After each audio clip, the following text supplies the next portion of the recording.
Well, there are techniques involved in motivational interviewing that can be misused, where you're trying to get people to do what you want them to do,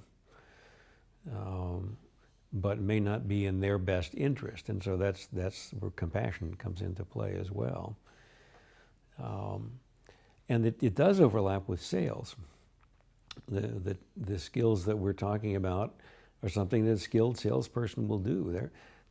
A skilled salesperson is not telling you what to do and what you should value and, bossing you around. I mean, the person will just walk out because you know perfectly well they get to make the decision about whether they're going to buy this or not. So there's overlap there. At the same time, as I look at marketing texts over the past 10 years or so, it seems like there's a movement away from just making sales to forming relationships with customers who are happy with the service they've received and who want to come back. And what you're doing is developing customers. You're developing relationships with people who feel like their needs have been met and they're pleased with the service they got, so much so that they want to come back again and talk to you.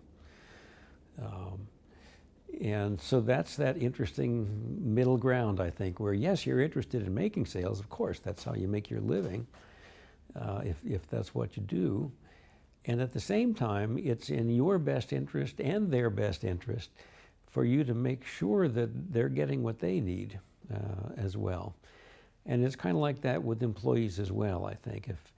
If you're using employees to produce some product and that's it, and their only value is to you is their ability to produce, well, it's not the happiest of situations for all involved, I think.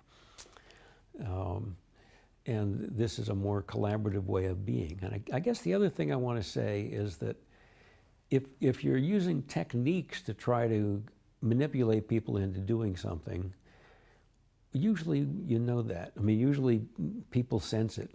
We're so tuned by evolution over thousands of years to these little cues of dominance and what's going on just at an unconscious level that I think in general you won't get away with it. And I think salespeople know that too, that if you're disingenuous in what you're doing, you can fool some of the people some of the time, but in the long run, that's not going to create a successful business for you. So while there are techniques that can be seen as ways of tricking people, thinking about it that way and using it that way, I think undermines it and makes it unlikely to work. So there's a sort of protection built into the system. I think that human beings recognize in each other what's going on, even if not able to verbalize it or consciously talk about it.